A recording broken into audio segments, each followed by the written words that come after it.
Assalamualaikum warahmatullahi wabarakatuh. Salam budaya Nusantara.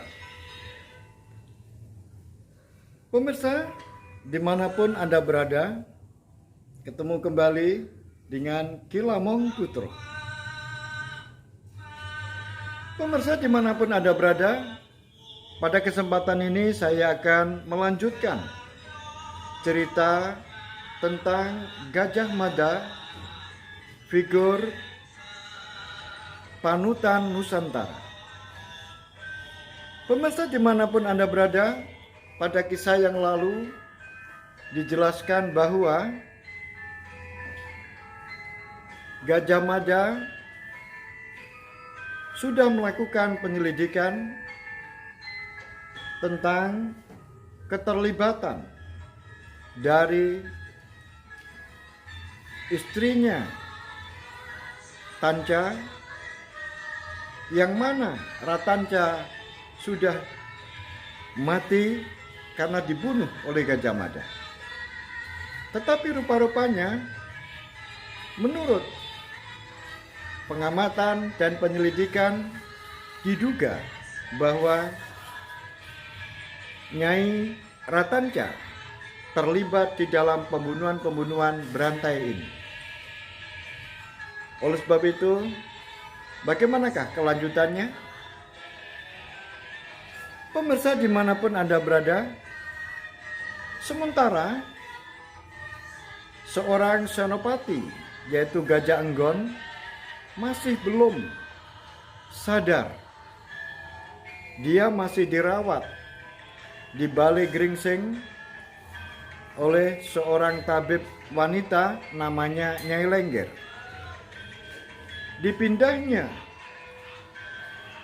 ke Balai Gringsing disebabkan agar Gayatri dan Putri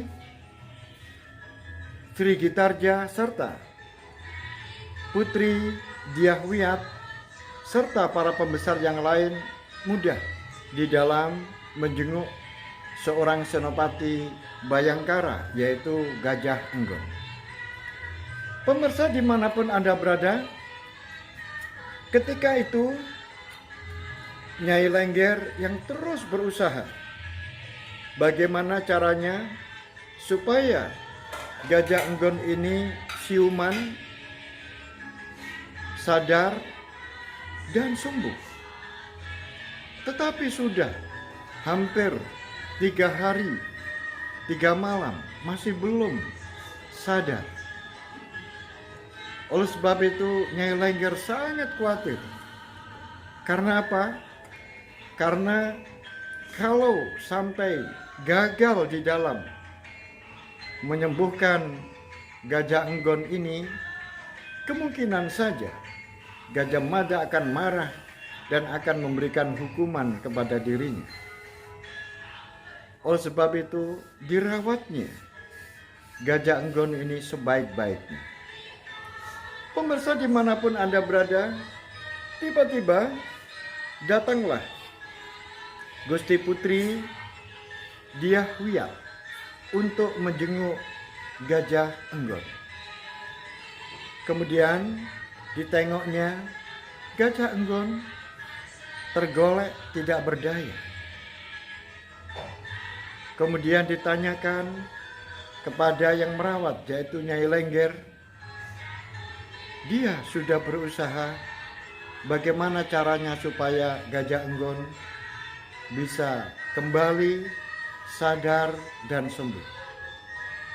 Kemudian menyusul secara tidak disengaja, yaitu Sri Gitarja juga menjenguk keadaan Gajah Enggon, sehingga bertemulah antara Sri Gitarja dengan Dyahwiyat, dua putri kakak beradik, sehingga mereka sangat merindukan dan sangat senang, sehingga mereka berangkulan.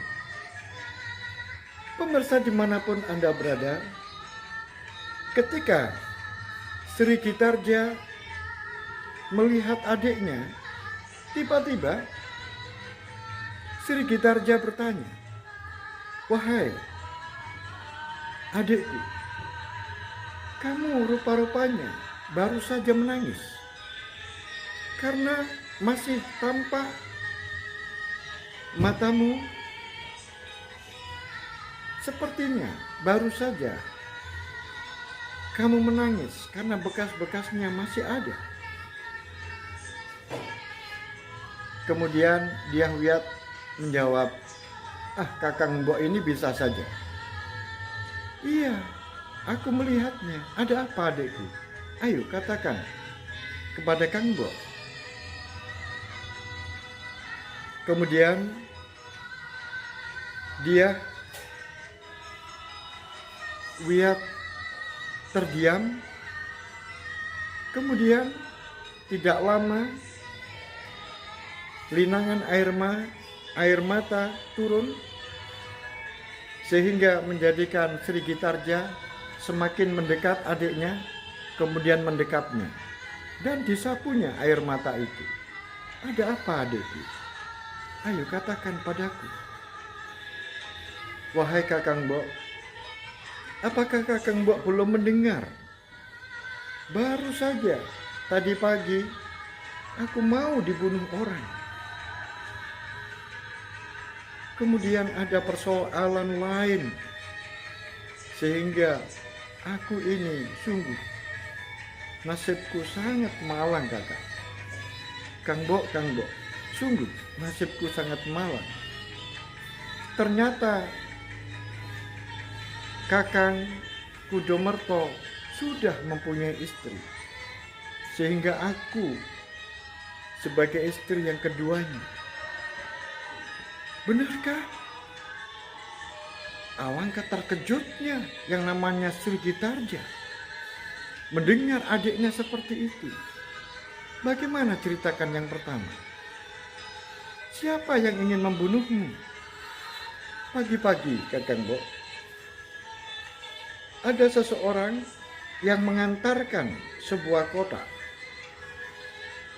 Kemudian kotak itu diterima oleh pembantu saya, yaitu Ki Pripe.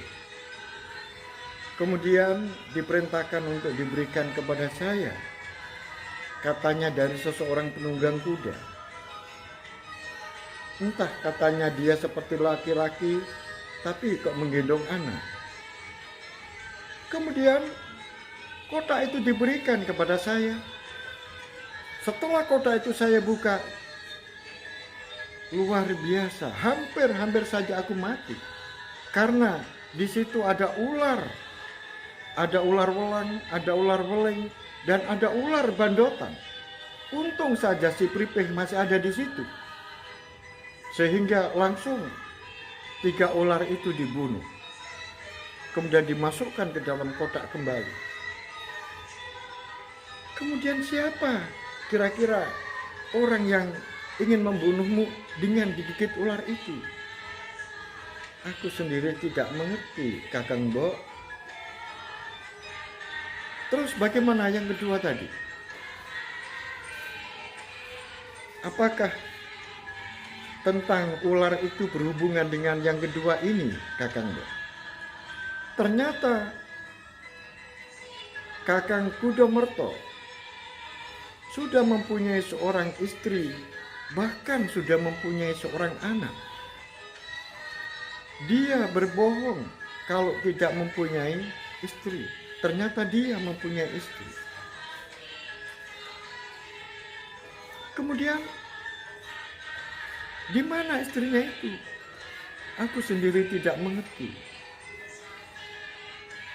Jadi yang jelas adalah saya ditipu oleh Kudomerto. Begitulah, Kang Mbok, apa yang aku alami. Sungguh, aku sangat menderita. Wahai adikku, aku bertanya kepadamu, apakah sudah kamu tidur bersama dengan Kudomerto? Belum. Aku tidak mau, Kang Mbok, karena aku sudah tahu kalau dia punya istri. Bagus. Kalau begitu, kamu bisa membatalkan pernikahan itu. Kamu bisa membatalkan pernikahan itu karena ada unsur pembohongan, ada unsur penipuan.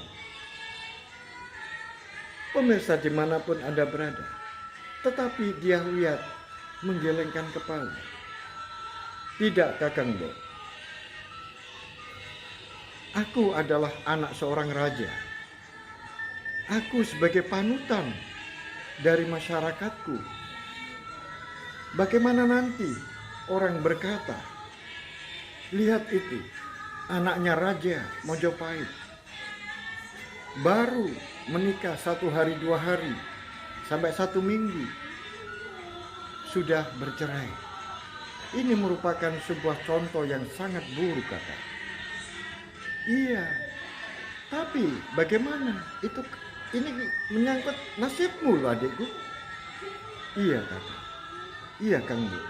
Benar. Tapi bagaimana lagi, Kakang Bu? Adikku, rupa-rupanya kita punya masalah yang sama. Ternyata juga tidak aku sangka laki-laki seperti Cakradara. Ternyata setelah aku sudah menjadi istrinya, aku juga merasakan bahwa Cakradara bukan mencintai seorang Sri Gitarja, tidak mencintai aku. Dingin dia. Aku mengharapkan menerima apa adanya, tapi dia seorang laki-laki yang dingin, yang tidak begitu romantis. Kemudian aku terkejut tadi malam. Patih Gajah Mada datang ke rumahku, kemudian mencari suamiku. Kemudian aku mengupingnya, aku mendengarkannya, apa yang dikatakan. Setelah itu aku terkejut bukan main. Ternyata Cakradara ingin menikahi aku hanya gara-gara supaya dia menjadi seorang raja. Pamannya yang mengurus kuda, itulah yang merencanakan semuanya. Bahkan rentetan-rentetan pembunuhan itu adalah dia yang merencanakan. Oleh sebab itu, adekku, ini mumpung belum terlanjur, ayo kita bersama-sama menghadap Kanjeng Ratu Bunda Gayatri. Baiklah, Kang Bo, aku setuju. Aku setuju. Pemirsa dimanapun Anda berada, bagaimanakah? Sekarang kita ikuti kegiatan Gajah Mada. Gajah Mada sekarang berada di sebuah lokasi yang namanya Antawulan, yaitu sebuah pekuburan yang luas. Kemudian di sana ada lapangan yang datar, dan di sana berkumpul prajurit-prajurit yang sekian banyak. Memang Gajah Mada tidak pernah berhenti untuk melatih para prajurit-prajurit Majapahit. Setiap hari dia latihan di sana. Oleh sebab itu, dia sekarang terlihat ada di sana. Pemirsa dimanapun Anda berada, setelah di tengah-tengah latihan, datanglah sahabatnya 3 orang. Yaitu yang pertama, seorang yang ditugaskan untuk menyelidiki tentang seorang wanita yang dinikahi oleh Kudomerto. Yang pertama adalah Pradabasu. Dia ditugaskan secara khusus untuk terus mengikuti, yaitu wanita yang menjadi istri dari Kudo Amerto yang pertama. Kemudian orang yang kedua yaitu Riung Samudro. Dia juga ditugasi untuk keluar kota, meneliti daerah-daerah tertentu yang mencurigakan. Dan yang ketiga adalah seorang Kendit Gale. Kendit Gale juga dia mempunyai tugas oleh Gajah Mada, diberikan tugas yaitu untuk meneliti tentang hal-hal yang terkait dengan di daerah juga, sama dengan Riung Samudra.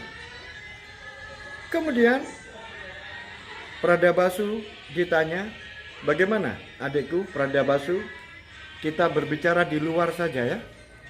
Oleh sebab itu Gajah Mada mengajak teman-temannya ini untuk keluar dari arena latihan. Setelah jauh, kemudian duduklah di bawah sebuah pohon besar. Kemudian Pradabasu ditanya, apa yang kamu dapatkan? Apakah kamu sudah mendapatkan informasi tentang wanita dari Kudu Amerta itu? Karena tadi pagi dia lihat ini ada rencana pembunuhan. Dia dikirimi oleh seseorang kotak, tapi isinya adalah ular. Kemudian di atasnya ditumbuhi dengan mangga. Kemudian dikirimkan kepada Diawiyat. Untung saja ular-ular itu tidak menggigit. Padahal di situ ada bandotan tanah, ada ular wolang, ada ular weling. 3 ular ini bisanya luar biasa. Kemudian siapa Kakang yang melakukan? Siapa lagi? Perkiraan saya yaitu istrinya Kudu Amerta. Oh, salah Kakang, jangan. Kalau Kakang mengarah ke situ salah. Benar-benar salah. Karena saya mengikuti sejak tadi malam hingga tadi pagi, bahkan saya mau berangkat ke sini itu masih sempat mengikuti. Dia tidak mungkin melakukan itu. Dia adalah wanita biasa, dia sangat takut dengan ular. Apakah orang yang mau membunuh itu ada informasi kalau dia pandai naik kuda? Iya, dia menunggang kuda sambil menggendong anaknya. Itu pun tidak mungkin Kakak. Karena dia tidak bisa naik menunggang kuda. Jadi dia adalah benar-benar wanita yang hanya bisa masak. Jadi kalau mengarah ke istrinya Kudu Amerta itu sungguh salah Kakak. Baiklah kalau begitu, berarti ada orang lain. Benar. Pokoknya bukan dia. Kemudian bagaimana Riung Samudra? Apakah ada yang perlu kamu laporkan kepada saya? Benar Kakang. Kakang, ketika saya menyelidiki tentang pisau yang digunakan untuk melempar Kudu Amerta, kemudian juga pisau yang menancap di Kertopati, itu semuanya jenisnya adalah sama. Jadi pisau ini adalah sama. Akhirnya pisau ini saya cari informasi. Ini siapa yang membuat pisau ini? Akhirnya saya mendapatkan sebuah informasi bahwa yang membuat pisau-pisau itu adalah Panji Sinduro. Panji Sinduro yang alamatnya ada di Kademangan, Tegal Sari. Oleh sebab itu saya lacak ke sana, Kakak. Setelah saya lacak ke sana, kemudian saya bawa pisaunya, ternyata benar bahwa itu adalah pisau buatannya. Kemudian ditunjukkan di pandai besinya contoh pisau-pisau yang sejenis dengan pisau yang saya bawa. Kemudian akhirnya saya tanya, apakah seseorang yang namanya Rubaya pernah memesan pisau ini ke tempat ini? Benar. Rubaya pernah memesan pisau-pisau seperti ini dan jumlahnya cukup banyak. Baiklah kalau begitu. Apakah Panji Sinduro tahu di mana alamatnya Rubaya? Oh iya, saya tahu. Rubaya itu rumahnya ada di sebuah tempat yang sebetulnya cukup jauh juga, yaitu ada di desa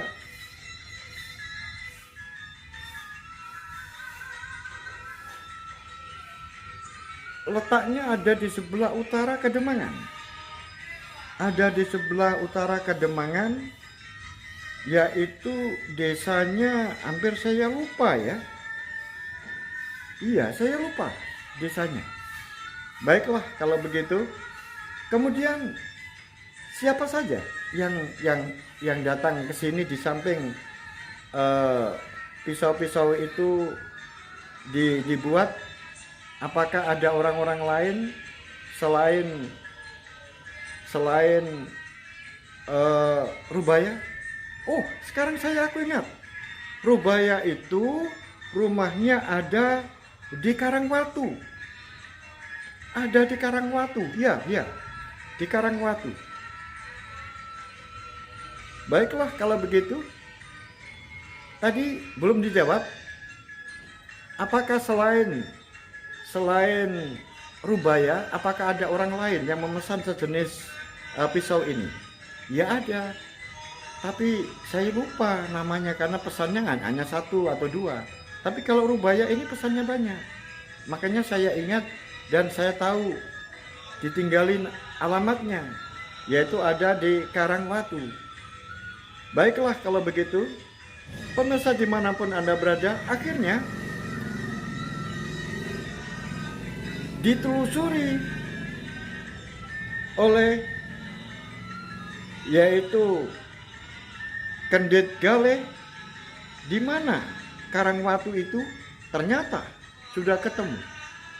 Desa Karangwatu itu ternyata benar yang namanya Rubaya itu berasal dari Karangwatu.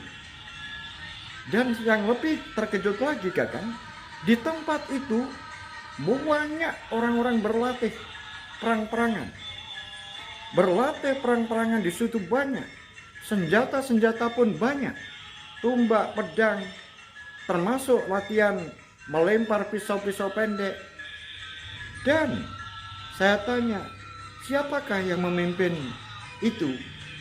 Yang memimpin namanya adalah Rangsang Kumuda. Siapa? Rangsang Kumuda, Kak. Rangsang Kumuda, benar Kakak? Oh, iya. Tapi itu bukan pimpinan tertingginya, Kakak. Pimpinan tertingginya masih ada, yaitu namanya adalah Raden Rukmo Murti. Raden Rukmo Murti itulah yang tertinggi, pimpinan yang tertinggi, atasan dari Rangsang Kumuda. Kemudian Kakang, di situ ada bendera latihan-latihan itu, dan di mana-mana terpasang ada sebuah simbol sebagai persatuannya dia, yaitu sebuah lingkaran, kemudian ada ular yang melingkar. Setelah saya tanya, bulatan itu adalah melambangkan Mojopahit, bumi Mojopahit. Kemudian ular yang melingkar itu adalah melambangkan sebuah permasalahan yang ada di Mojopahit. Begitu Kakak. Oh, baiklah. Ini penting sekali. Kemudian bagaimana Riung Samudro? Apa yang kamu laporkan kepada saya? Oh Kakang, saya hanya mengingatkan kepada Kakang saja, yaitu agar hati-hati terhadap seseorang yang namanya adalah Rakembar. Rakembar itu adalah temannya Rangkuti, temannya Ratanca. Dia termasuk orang-orang yang berbahaya juga Kakak. Dan dia Saya tahu dari mata kepalaku sendiri, dia selalu menjelek-jelekan kakak. Dia selalu menyalah-nyalahkan kakak. Untung saja ketika terjadi pemberontakan Kuti pada waktu itu, dia ada tugas di Madura, yaitu di Sumeneb, sehingga dia tidak mengikuti kegiatan yang ada di Mojopahit. Andai kata dia ada di Mojopahit, jelas dia ikut. Dia sangat membenci kepada kakak. Oleh sebab itu kakak harus berhati-hati. Baiklah, akan saya perhatikan, tapi ayo kita fokus ke sebuah desa yaitu Karangwatu, itu yang sangat penting. Kalau untuk siapa yang membenci saya dan sebagainya, biarkan dulu, itu urusan saya. Tetapi kalau ini harus kita tangani secara serius. Pemirsa dimanapun Anda berada, bagaimanakah kelanjutan dari cerita ini? Oleh sebab itu jangan lupa dukung saya, berikan saya like, berikan saya subscribe, dan jangan lupa diklik loncengnya supaya terus bisa mengikuti saya. Sampai di sini akhirul kalam. Billahi taufiq wal hidayah wa ridhal inayah. Assalamualaikum warahmatullahi wabarakatuh. Salam budaya Nusantara. Sampai ketemu pada episode selanjutnya.